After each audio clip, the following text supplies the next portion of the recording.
after that, I literally would like see like the poison coming out of the tree. Like it was like erupting, and I mean, I would hold my breath walking past the tree. I couldn't walk past it with like breathing in. I would get cancer, and then I would freak out later. Like I have cancer now. Like I'm gonna throw up and die. So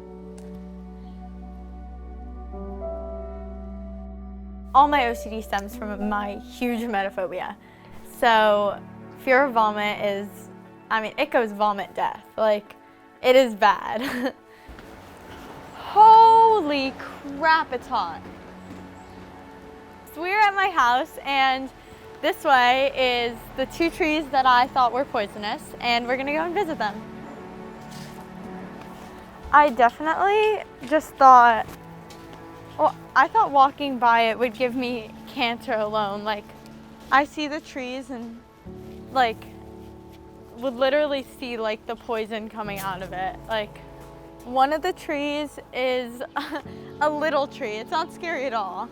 And that was the one that I would usually walk by on the way to school, and that was the easier one because it was less poisonous. And the one on the other side of the block is the really, really scary one. And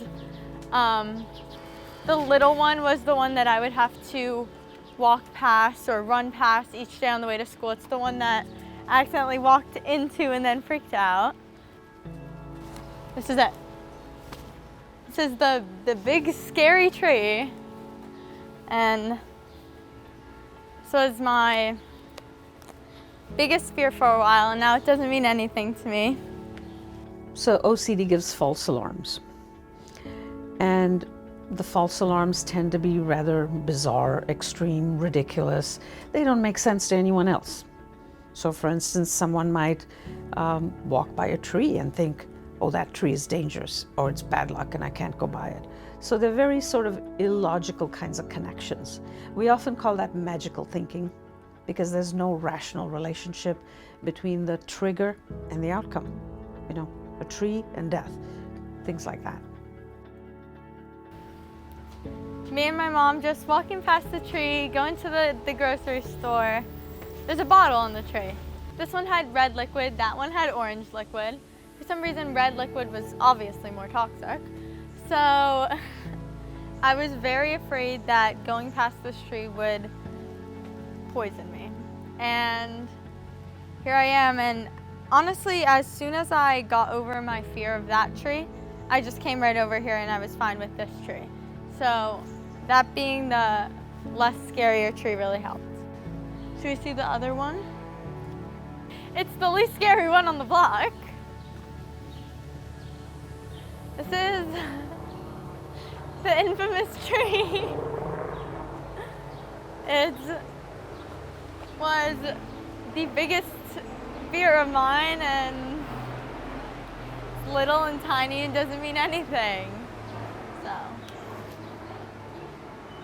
it's so weird to think about.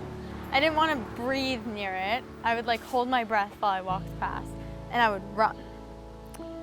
So, the tree story, painted picture. I am walking home from camp. I remember we had our little backpacks on and like our coats and stuff, and we're having a conversation about something that we're really passionate about. And I noticed that we're going down the block, and I'm not gonna say anything. Like, I'm 7, but I'm smart enough to know, do not, like, I'm not gonna say anything. I kind of glanced back at our babysitter. She was a new babysitter. She's on her phone. She didn't care. She also paid us in candy not to tell our parents that she was playing Sims instead of doing her college work. Well, supposed to be hanging out with us.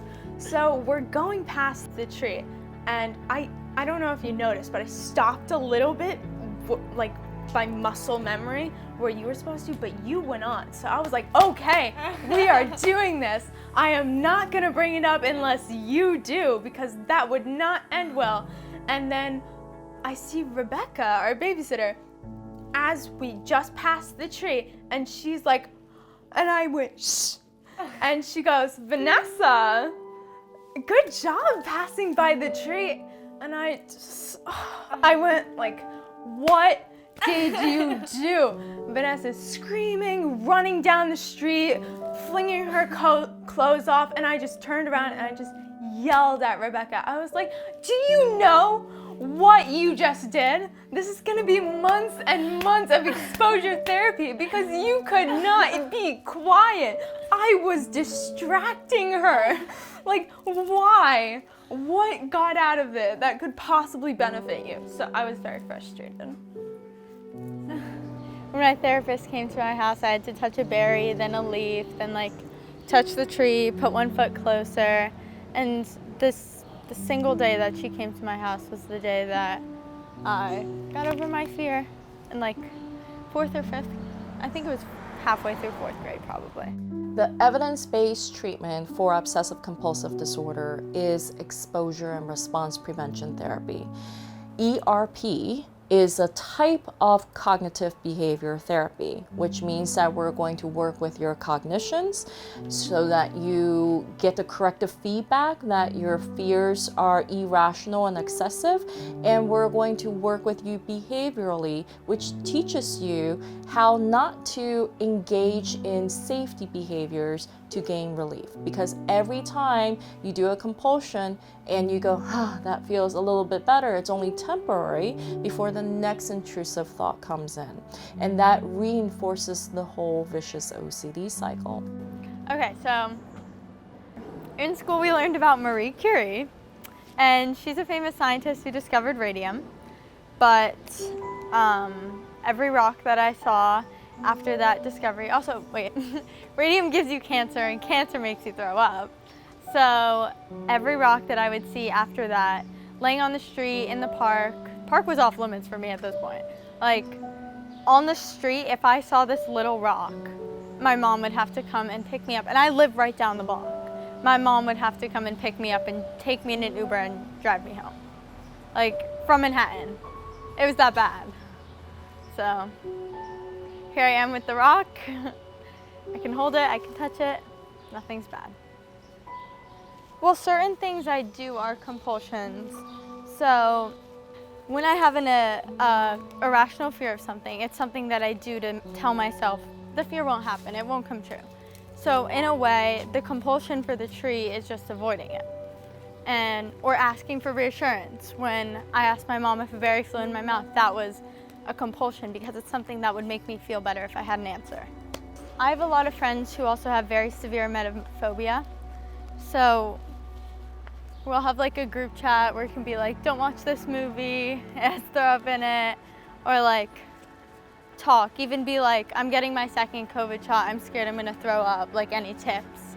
And it really helps because I know that I'm not alone, and I know that even if they don't have OCD, we can still help and support each other, and we can still bond that way.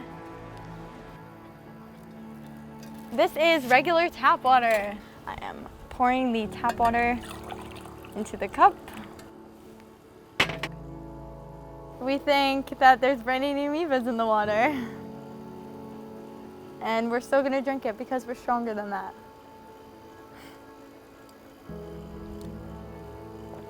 It's because I don't do therapy anymore, it's not as big of a part in my life because I'm not thinking about it daily. I'm not thinking about it 24/7. So sometimes I'll just go into the kitchen and I'll even like a drop of lemon and I'll be like, it's good, I'm lazy right now. So I'll just chill out and drink my basically tap water. And then I'll think about it later and I'll be like, you should not have done that. Now, like, you just killed yourself. Like, you know, you lay in bed, you like think to yourself, you're like, how was my day? What did I do? And then I'll remember, like, I drank a cup of tap water, and then I'll sit there and I'll be like, no. Like, why? Like, you're so dumb. Why did you do that? And you realize, sometimes I'll cry. I'll be like, now I'm gonna die. Like, it's over for me. I have to, like, say goodbye to everybody. Like, I'm in such a good place right now, and then I just went and, like, killed myself. And that's how it feels. That's truly how it feels, because my brain is telling me one thing, but logic is telling me another. This is a really irrational part. you can only get the brain-eating amoeba through your nose. You can't get it from drinking water. But I still won't drink, like, I'm not taking that risk. And for some reason I could take a shower, but I can't drink a glass of water. So it genuinely makes absolutely no sense. And I'm still doing it. I'm still afraid of it, and it's completely irrational. So what we know is that when individuals are living with contamination or any type of OCD, right, these compulsive behaviors make sense for the OCD, right? And even if you don't have OCD, if you thought that, they would make sense, right? If you think that doing this behavior is going to stop you from having a deadly disease or something terrible happening, like, it would make sense for you to do that behavior. We know without OCD, and even the individual with OCD often is able to say, like, I know that doesn't really make sense, or I know that this is a bit irrational and illogical, but I still feel like I have to do it, right? And the thought of not doing it and taking that risk seems so scary and overwhelming, right? So the exposures for Vanessa are gonna be to drink that water and to purposely drink the water and think, I'm probably getting a brain-eating amoeba, right? I'm gonna get this disease, something might happen, and I'm taking that risk all the way. But we slowly and systematically want to work up to that. Definitely something that helps me get through my fears and push even more every day is my cat and my support system. Being able to, like, go home and just be alone and be in my own head and forget about everything that's happening around me. This is Rumple. I got him in 3rd grade when I ate a spoonful of chocolate mousse cake. And my parents were so proud of me for getting over my biggest fear that I got this little munchkin. And he's my best friend. Don't bite me. Ew. OCD, although it's not good in any way, has definitely made me a stronger person and the person I am today, because I know that I have the strength and the tools to fight back against my fears and work around them and be the person who I am today.